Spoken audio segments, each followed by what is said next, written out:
अस्सलाम वालेकुम स्टूडेंट्स, हमारे पास पेपर है कम्प्लेक्स एनालिसिस 1 का BS 5th सेमेस्टर का पेपर है GC यूनिवर्सिटी का। ठीक है, तो आज हम इस पेपर के सॉल्यूशन को देखेंगे क्योंकि स्टूडेंट्स की बहुत ज़्यादा डिमांड आ रही थी कि पेपर के सॉल्यूशन को जो अपलोड किया जाए। तो आज मैं पेपर का सॉल्यूशन अपलोड कर रही हूँ। तो आपने क्या करना है, आपने इस वीडियो को ज़्यादा से ज़्यादा शेयर करना है ताकि ज़्यादा से ज़्यादा स्टूडेंट्स को पेपर का सॉल्यूशन मिल सके। ठीक है, ये वीडियो मिल सके। ठीक है, तो हम देख लेते हैं पेपर हमारे पास क्या है। फर्स्ट क्वेश्चन में हमारे पास क्या है, suppose f of x equals to u of x y plus iota v of x y is differentiable at a point g is equal to x plus iota y, then at z the first order partial derivative of u and v exist satisfy the Cauchy-Riemann equation यानी कि CR equation. ठीक है, तो यहाँ पे पास basically एक theorem है काशी-रीमान equation के लिए, यानी कि यहाँ पर हम इस थ्योरम को देखेंगे, इस थ्योरम का प्रूफ देखेंगे, जो कि यानी कि उसके बाद हम जब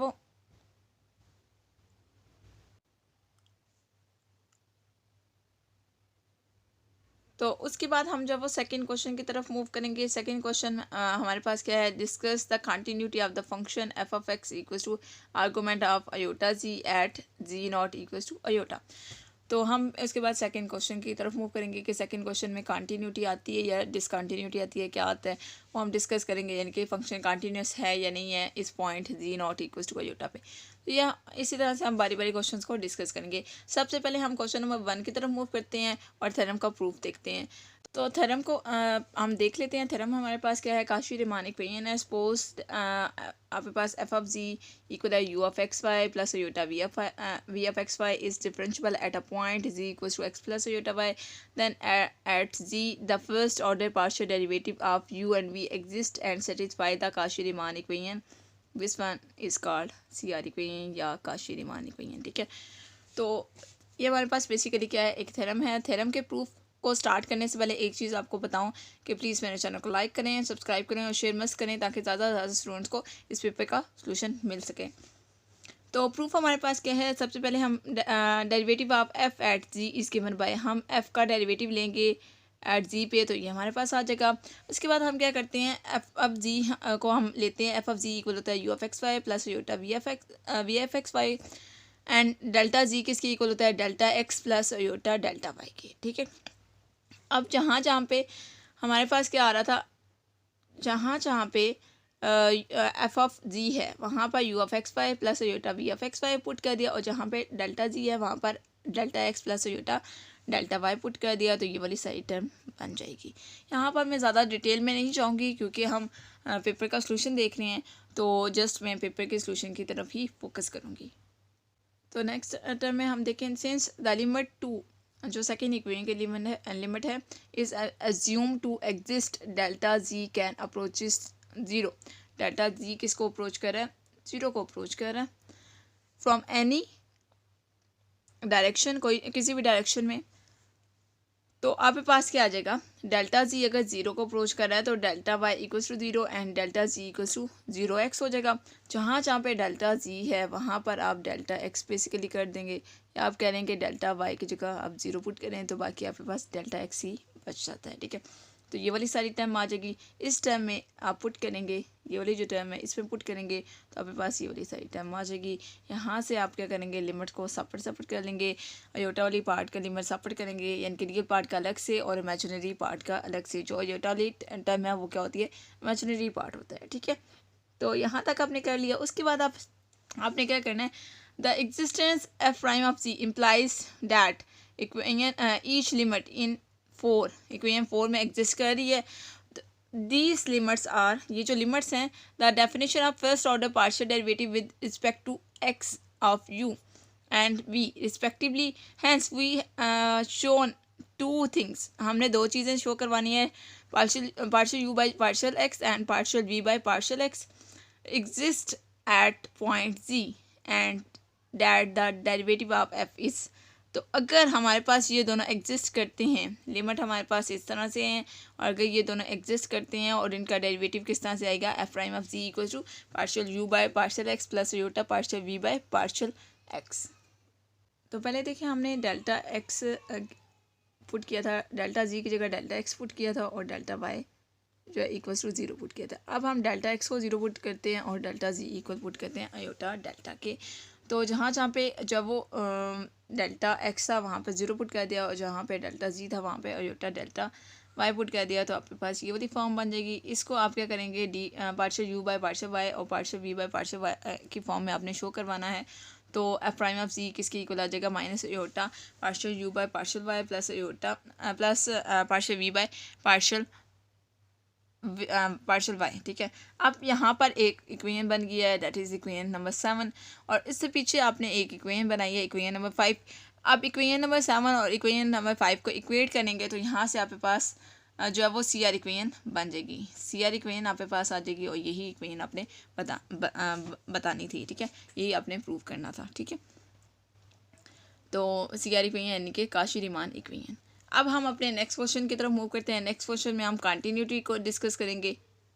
अब देखिए हमारे पास क्वेश्चन क्या था, एफ ऑफ जी हमारे पास फंक्शन क्या था, argument of iota z at z not equals to iota पे हमने कंटिन्यूटी चेक करनी है कि फंक्शन कंटिन्यूस है या नहीं है। ठीक है, यानी कि कंटिन्यूस है या डिसकंटिन्यूस है।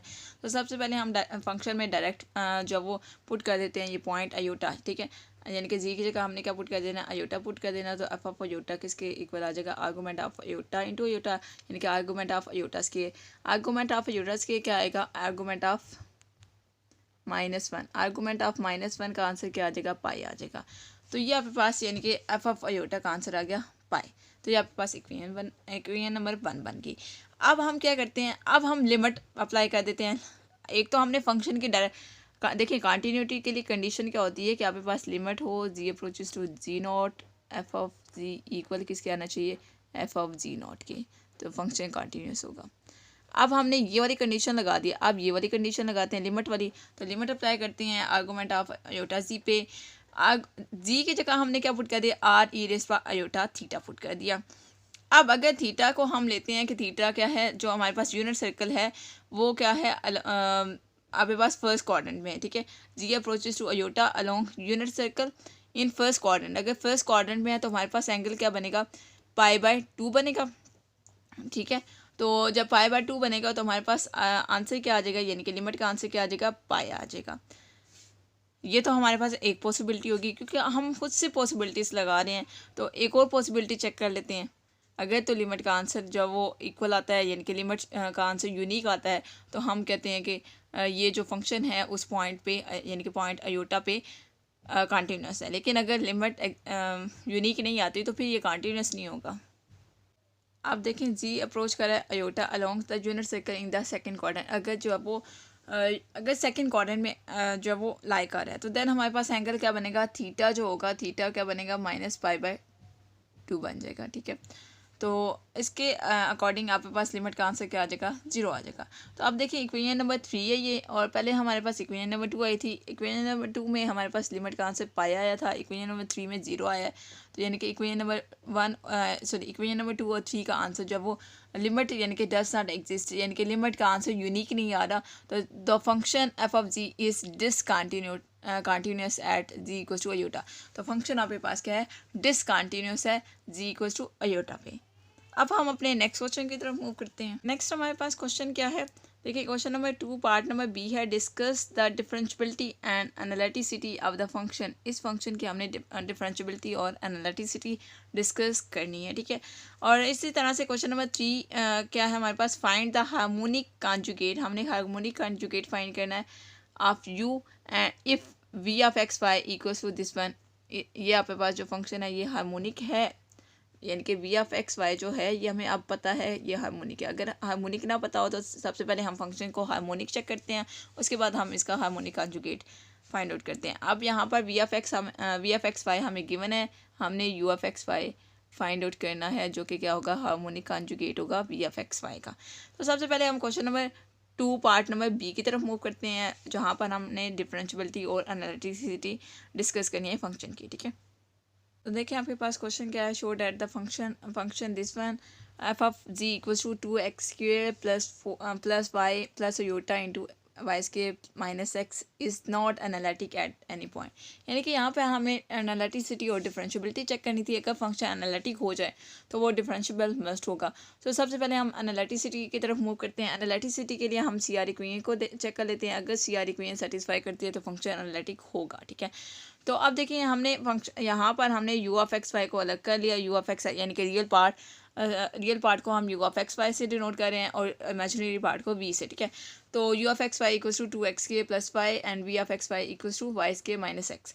यहाँ पर हम पार्शियल डेरिवेटिव लेंगे, सी आर इक्वेशन लगा रहे हैं ना, तो partial u by partial x and partial v by partial y calculate करेंगे। इसी तरह से partial u by partial y भी कैलकुलेट करेंगे और partial v by partial x भी कैलकुलेट कर लिया। और सी आर इक्वेशन हम लगाएंगे। सी आर इक्वेशन से सेटिस्फाई करती हैं कब? जब वाई इक्वल्स टू 2x हो। यानी कि ये जो लाइन है y इक्वल्स टू 2x, ये लाइन की इक्वेशन है। इस लाइन पे सी आर इक्वेशन सेटिस्फाई करती है। उसके अलावा इसके नेबरहुड में भी जो फंक्शन डिफरेंशिएबल नहीं है, ना ही एनालिटिक है, तो इसलिए हम इस फंक्शन को क्या बोलेंगे? Nowhere analytic. तो ये किसी भी पॉइंट पे डिफरेंशिएबल नहीं है और किसी भी पॉइंट पे एनालिटिक भी नहीं है, ठीक हो गया। अब हम अपने नेक्स्ट क्वेश्चन की तरफ मूव करते हैं। तो देखिए आपके पास क्वेश्चन क्या है। फंक्शन हमें गिवन है u of x y equals to u of x y या वी ऑफ एक्स वाई, क्योंकि क्वेश्चन में वी यूज़ किया गया तो हम वी यूज़ कर लेते हैं। V of x y equals to x cube minus 3 square minus 5y। इस हार्मोनिक, ये फंक्शन क्या है? हार्मोनिक है। तो हमने इसका हार्मोनिक कॉन्जुगेट फाइंड आउट करना है। अब फंक्शन हमें हार्मोनिक पता है। अगर हार्मोनिक यहाँ पे ये वर्ड यूज़ ना करता कि ये फंक्शन हार्मोनिक है यानी, तो हम सबसे पहले इस फंक्शन को हार्मोनिक चेक करते बाय यूजिंग लैप्लास इक्वेशन, ठीक है। लैप्लास इक्वेशन हम यूज़ करते और अगर लैप्लास इक्वेशन इस पे सेटिस्फाई करती है तो हम बताते हैं फिर कि फंक्शन क्या है? हार्मोनिक है। तो देन हम उसके हार्मोनिक कॉन्जुगेट की तरफ मूव करते हैं। लेकिन यहाँ पर फंक्शन हार्मोनिक है। अगर फंक्शन हार्मोनिक है तो लैप्लास इक्वेशन मस्ट सेटिस्फाई करेगा। अब हम इसके कॉन्जुगेट निकाल लेते हैं, ठीक है, हार्मोनिक कॉन्जुगेट। तो आप देखें हार्मोनिक कॉन्जुगेट के लिए हम सबसे पहले सी आर इक्वेशन लिख लेते हैं। दिस वन, ये आपके पास सी आर इक्वेशन लिखी हुई हैं। और फंक्शन में आपके पास क्या है? Partial v by partial y आपके पास क्या है? 3x square minus 3y square है। और partial v by partial x क्या है? 6xy प्लस 5 है, ठीक है। तो उसके बाद आपने क्या करना है? यहाँ पर आपने कॉन्जुगेट निकालना है। तो कॉन्जुगेट निकालने के लिए आपने क्या करना है? सी आर इक्वेशन को देख के आपने उसके अकॉर्डिंग काम करना है। और partial v by partial x आपने कैलकुलेट कर लिया 6xy plus h prime of x, ठीक है। जबकि आपके पास वी ऑफ एक्स क्या था? 3x square y minus y cube plus h of x, ठीक हो गया। और इसका आपने डेरिवेटिव लिया है विद रिस्पेक्ट टू एक्स, तो आपके पास ये वाली टर्म आ गई। यानी कि इस इक्वेशन का आपने डेरिवेटिव लिया तो ये वाली टर्म आ गई है। इसको आप बेशक इक्वेशन नंबर 4 करने हम दे दें, ठीक है। तो अब यहाँ पर आपने क्या करना है? एज की वैल्यू, एज प्राइम है तो h prime of x equal किसके आ गया? 5 के आ गया। यहाँ से एज ऑफ एक्स की वैल्यू आप कैलकुलेट कर सकते हैं इंटेग्रल लेके। तो 5x प्लस सी आ जाएगा। और सी आपके पास क्या है? रियल कांस्टेंट है। तो इसको आप पुट करेंगे तो आपके पास हार्मोनिक कॉन्जुगेट आ जाएगा 3x के y minus y cube plus 5x plus c, ठीक है। तो आपके पास हार्मोनिक कॉन्जुगेट आ गया जो कि आपने कैलकुलेट करना था। अगर आप चाहें तो पहले आप लैप्लास इक्वेशन लगाएं, ठीक है।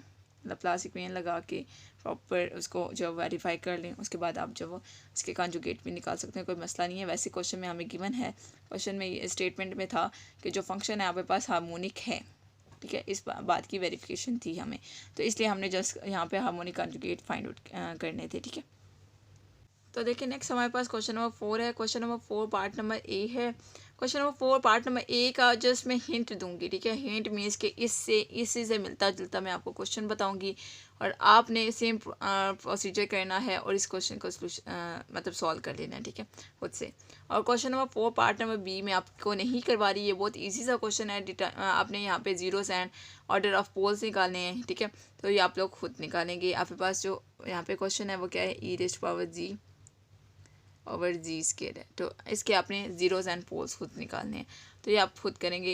यानी कि question number 4 part number a का जस्ट मैं रेलिवेंट क्वेश्चन का हिंट दे दूंगी और क्वेश्चन का सलूशन प्रॉपर बता दूंगी इससे रेलिवेंट क्वेश्चन का, ठीक है। लेकिन ये वाला क्वेश्चन आपने खुद करना है, ओके। तो हम क्वेश्चन नंबर 5 पार्ट नंबर ए भी करेंगे, या मैं आपको सॉल्व करवाऊँगी। एवेल्यूएट करना है integral along the circle having radius R and centred at 0। तो उसका पार्ट नंबर बी भी हम सॉल्व करेंगे, ठीक है। तो फिलहाल हम question number 4 part number A की तरफ मूव करते हैं और जिसका मैं आपको हिंट वाला क्वेश्चन दिखा देती हूँ, जो कि आपने क्वेश्चन आपने खुद सॉल्व करना है। मैं जस्ट आपको इससे रेलिवेंट क्वेश्चन बताऊंगी। तो यहाँ पे देखें आपके पास सिमिलर क्वेश्चन है, जस्ट आपके पास डिफरेंस क्या है, यहाँ पर mod of 1 less than mod of g+1 है उस क्वेश्चन में जो हमें पेपर में गिवन है, बाकी एज इट क्वेश्चन है और फंक्शन भी एज इट है। ठीक है, तो आपने इस प्रोसीजर के तहत क्वेश्चन को सॉल्व करना है। सबसे पहले इस फंक्शन को आपने पार्शियल फ्रैक्शन के तहत इस तरह से सॉल्व कर लेना है। ठीक है, उसके बाद आपने इसकी एक्सपेंशन बनानी है, जो कि पावर सीरीज़ की फॉर्म में बनेगी एक्सपेंशन।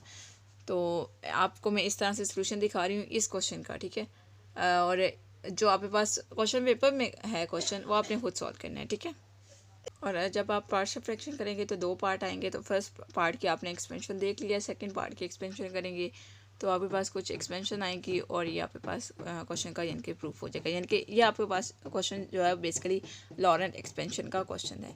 तो अब हम question number 5 part number A की तरफ मूव करते हैं, क्योंकि question number 4 part number B तो आपने खुद करना है। ठीक है, तो देखिए हमारे पास क्वेश्चन क्या है, इंटेग्रल है हमारे पास, integral d c over z square plus 1 where c आपके पास क्या है, सर्कल है, जो कि क्या है mod of z equals to 4 है। यानी कि आपके पास सर्कल है जिसका रेडियस क्या है 4 है। तो सबसे पहले आप जो है जी स्केयर प्लस 1 को इसको इस तरह से लिख लें, जी माइनस योटा इंटू जी प्लस योटा, और आपके पास क्या बन जाएगा 1/g, यानी कि ये आपके पास 1/, की फॉर्म में ना, तो 1/g माइनस योटा और जी प्लस योटा बन जाएगा। यहाँ पे पार्शियल फ्रैक्शन लगाएंगे तो ये वाली टर्म आ जाएगी आपके पास। ठीक है, पार्शियल फ्रैक्शन आपने खुद लगानी है। ठीक है, अब देखिए पार्शियल फ्रैक्शन आपने इस टर्म की उसके बाद इंटेग्रल पाई करेंगे, तो इस टर्म की जब पार्शियल फ्रैक्शन की तो ये टर्म आ गई, उसका इंटेग्रल ले लेंगे। ठीक है, इंटेग्रल लेंगे तो आपके पास पॉइंट्स क्या आएंगे, z equals to iota and z equals to minus iota, ये 2 पॉइंट्स आ जाएंगे। ठीक है, तो यहाँ पे आप 2 कंटूर बन जाएंगे C1 और C2। ठीक है, तो यहाँ पे देखिए आपने क्या करना है, चूज़ करना है mod of z minus eta equals to 1/2 for C1 के लिए, और mod of z plus eta equals to 1/2 C2 के लिए, ये आपने चूज़ कर लेना है। ठीक है, तो अब आपने क्या करना है, 1/2 अयोटा इंटेग्रल आपके पास this one and plus 1/2 iota यानी कि सेकेंड कंटूर का इंटेग्रल। ठीक है, तो इनके इंटेग्रल्स आप सबके सेपरेट कर देंगे तो आपके पास ये टर्म बन जाएगी। तो अब देखिए हमारे पास क्या है, 1/जी प्लस योटा क्या है, एनालिटिक है C1 में। अब हमें कैसे पता कि 1/जी प्लस योटा क्या है, एनालिटिक है C1 में। इसके लिए आपको जो मैंने C1 की डोमेन बताई है, C1 की जो डोमेन बताई है उसका आप सर्कल ड्रॉ कर लें, जो भी आपके पास फिगर बनती है। ठीक है, वो आप XY प्लेन में ड्रॉ कर लें, या आप कम्प्लेक्स प्लेन कह सकते हैं, कम्प्लेक्स प्लेन में ड्रॉ कर लें। इसी तरह से 1/g माइनस योटा क्या है, एनालिटिक है C2 में। C2 जो आपके पास कंटूर है उसकी डोमेन जो मैंने बताई है उसके अंदर जो है वो लाई करता है ये पॉइंट, और एनालिटिक है। ठीक है, तो एनालिटिक है। अब अगर कोई टर्म एनालिटिक है तो उसका यानी कि अगर ये वाली टर्म एनालिटिक है और ये वाली टर्म भी एनालिटिक है, तो इनके इंटेग्रल्स क्या होंगे, 0 होंगे बाय काशी फंडामेंटल थ्योरम। ठीक है, काशी फंडामेंटल थ्योरम क्या कहता है, अगर कोई आपके पास फंक्शन क्या है एनालिटिक है किसी डोमेन डी में, तो उसके जो इंटेग्रल होगा वो इक्वल्स टू 0 होता है। ठीक है, तो बाकी आपके पास क्या बन गया, बच गया integral d z over z minus iota equals to 2 pi iota and this one equals to 2 pi iota. इन दोनों को यानी कि सम अप करेंगे, ऐड अप करेंगे, क्योंकि आपने इसका इंटेग्रल निकालना था, तो pi minus pi equals to 0 आ जाएगा, और यही आपके पास आंसर है। अब हम अपने लास्ट क्वेश्चन की तरफ मूव करते हैं, यानी कि question number 5 part number B की तरफ।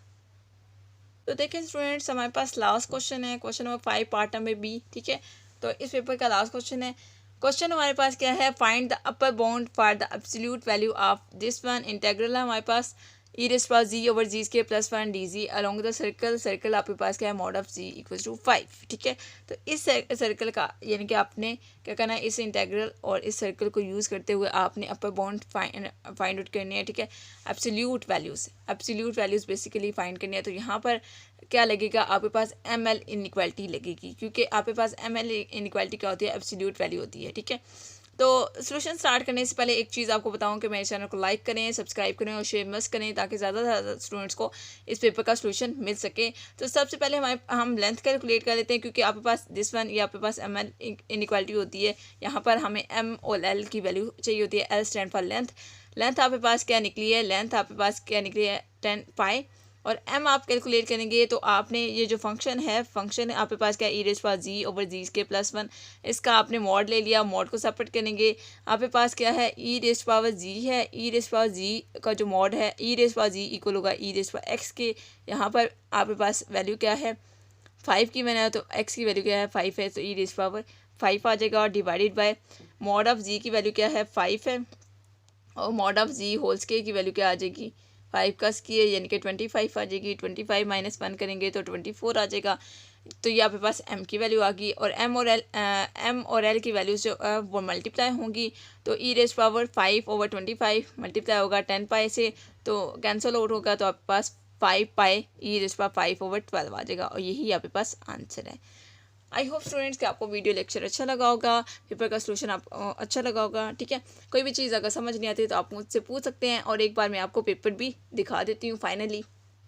तो आप देख सकते हैं ये आपके पास पेपर था। इस पेपर का हमने बारी बारी सारे क्वेश्चंस का सोल्यूशन देखा। ठीक है, तो आपने क्या करना है? इस पेपर के सोल्यूशन को शेयर करना है। ठीक है, तो ओके स्टूडेंट्स, अल्लाह हाफिज़।